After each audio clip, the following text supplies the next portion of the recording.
Saudara Ketua Umum DPN Peradi Oto Hasibuan bertemu dengan 5 keluarga dari terpidana kasus pembunuhan Vina dan Eki.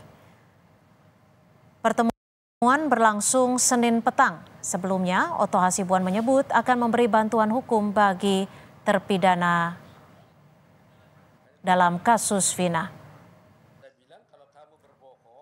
Dan saat ini, saudara, konferensi pers Oto Hasibuan dari Peradi sedang berlangsung dan juga ada sejumlah keluarga dari terpidana kasus Vina. Kita simak langsung konferensi pers dari Oto Hasibuan dan juga keluarga terpidana dalam kasus Vina. Kalian tidak rumah itu. Jangan gara-gara kebohongan kalian itu ada orang masuk penjara. Seumur hidup lagi. Ya kan? Jadi ingat itu. Berbohong itu adalah merupakan kejahatan luar biasa juga. Ya, jadi nanti kamu diperiksa lagi tanggal berapa nih? Besok. Ya katakan yang sebenarnya lagi lah. Kalau kamu betul-betul di rumah RT, tidur di situ, melihat 5 terdakwa ini ada di tempat itu pada waktu yang sama terjadi pembunuhan, katakan dia ada di sana. Tapi kalau memang kamu betul-betul pulang ke rumah, nggak tidur di situ, nggak melihat anak-anak itu ada di sana, ya katakan juga seperti itu. Kami Peradi mau bantu kalian kalau jujur. Kami juga tidak mau dijadikan alat. Kita harus benar-benar membela kebenaran. Kang Deddy ini sudah begitu capek, mengeluarkan air mata, mengeluarkan biaya, waktu dan tenaga untuk bisa mengungkap kasus ini. Terima kasih nih Kang Deddy. Luar biasa nih Kang Deddy ini. Ya, luar biasa. Kami sendiri merasa tersentuh sekali. Sebenarnya ini tugas pengacara sebenarnya itu. Ya, tapi Kang Deddy sudah mulainya, maka kami juga tergerak hatinya untuk bisa membantu ini. Nah, itu dari Pramudia. Kemudian satu lagi Teguh.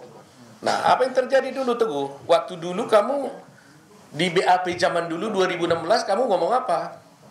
Ya, pertama awal sesuai yang ada di kejadian di situ.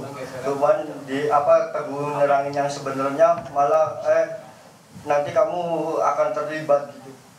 Jadi seolah-olah Teguh tuh tidak tidur di rumah Pak RT, padahal mah tidur di rumah Pak RT. Jadi waktu itu di BAP seperti itu. Nah, waktu di pengadilan tahun 2016 dulu, kamu ngomongnya gimana tentang itu? Kalau saya ingat Teguh yang ngomong kayak gitu, terus ada waktu itu agak dikat gitu. Waktu itu kamu mau apa sebenarnya? Mau bilang apa waktu itu? Ya yang sejujurnya Teguh. Yang sejujurnya itu apa? Ya yang kumpul di rumah Bu Nene, terus di rumah Adi, terus tidur ke rumah Pak RT. Artinya kamu tidur di rumah Pak RT pada tanggal 27 Agustus? Iya. Jam berapa lebih kurang? Kalau nggak salah sekitar jam 10 tidur di rumah Pak Lebih RT. seperti. Waktu di rumah Pak RT kamu melihat nggak 5 orang terdakwa ini? Ada. Ada di situ. Siapa aja yang ada di situ? Eka, Jaya, Hadi, Supri, Eko. Eko. Iya. Saya mau tanya satu hal paling penting ini ya. Anak Pak RT ada di situ nggak? Ada. Tidur di situ? Iya. Ditangkap nggak waktu itu dia? Kurang tahu tuh. Kurang tahu. Kalau kata temen mah katanya sempat dibawa. Terus Dikeluarin lagi. Dikeluarin lagi. Anak RT ini jadi saksi nggak di pengadilan? Jadi. Nah? Anaknya. Jadi, anaknya kalau nggak salah sama Teguh waktu itu tuh. Anaknya juga ada? Iya. Jadi saksi di situ. Ingat? Iya. Pasti ingat atau enggak? Lihatnya. Nah, kalau gini-gini, kalau nggak pasti, jangan bilang pasti. Kalau nggak ingat, bilang nggak ingat. Jangan coba-coba menjawab yang Anda tidak ingat. Anaknya, bapaknya ada pasti. Bapaknya ada. Adanya. Anaknya? Lupa sih waktu itu. Coba nanti kita cek di dalam berkas perkara ya. Ini contohnya seperti inilah. Jangan coba-coba ini ya. Nah, sekarang saya mau tanya.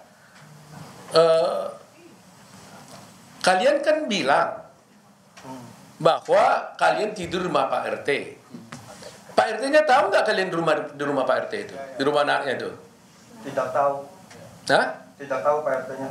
Kalau anak-anak tidur di situ. Tidak tahu? Oh, tidak ada di situ? Iya. Oh, tidak tahu? mungkin dia di rumah sebelahnya. Di rumah sebelahnya. Ya, soalnya rumahnya kan dekat-dekatan tuh, sebelah-sebelahan. Karena menurut berita acara, mungkin Pak Kandidi bisa jelasin, Pak RT ngomong apa Pak Didi ya? Yang buka pintu. Iya. Jadi Pak RT-nya tidak mengakui anak-anak tidur di rumahnya anaknya Pak RT.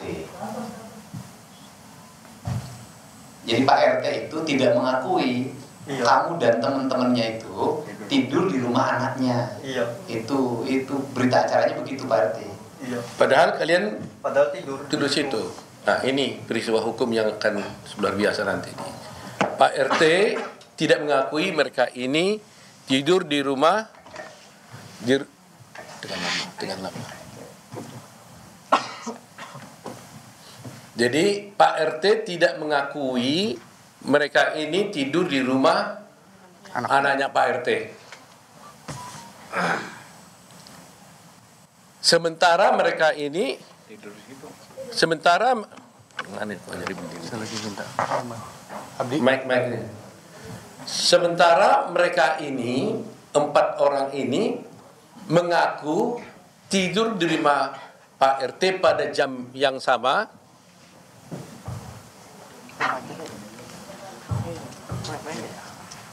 Ya, jadi Pak RT ini tidak mengakui mereka ini tidur di rumah Pak RT. Sementara mereka ini mengakui bahwa mereka tidur di rumah Pak RT pada waktu yang sama bersama-sama dengan 5 orang terpidana yang sekarang di dalam penjara. Ini isu sentralnya di situ. Dan 5 orang terpidana yang ada sekarang ini juga mengatakan mereka tidur di rumah Pak RT. Artinya ada 9 orang yang mengatakan mengaku tidur di rumah Pak RT. Tapi hanya 1 Pak RT mengatakan tidak tidur di rumah Pak RT. Dan anehnya anak Pak RT ikut tidur bersama mereka. Tapi cerita tentang anak Pak RT ini sendiri kami tidak tahu. Kenapa dia tidak ikut menjadi terdakwa di sini? Karena menurut mereka sebelum ke rumah Pak RT, mereka itu sama-sama pergi ke warung Ibu Nining, kemudian kembali ke rumah Hadi bersama-sama dengan anak Pak RT, dan kemudian tidur di rumah Pak RT. Pertanyaannya, kenapa anak Pak RT ini tidak ikut? Atau karena memang dia tidak berbuat, atau memang tidak ada peristiwa atau apa, itu nanti menjadi bahan dari tim lawyer untuk mengusutnya. Nah sekarang ada 5. Jadi kita tanya dulu. Okta gimana? Okta Berdiri. tadi udah ya? Belum. Coba. Kamu juga tidur rumah Pak RT ya? Iya, tidur Pak. Dan rumah anaknya? Iya. Kamu juga melihat semua peristiwa itu, bahwa melihat bahwa 5 terpidana yang sekarang di penjara itu ada bersama kalian? Ada ya? Termasuk anak Pak RT? Ada termasuk. Nah, jadi sebenarnya Peggy ada di situ kan? Saudara, informasi lainnya di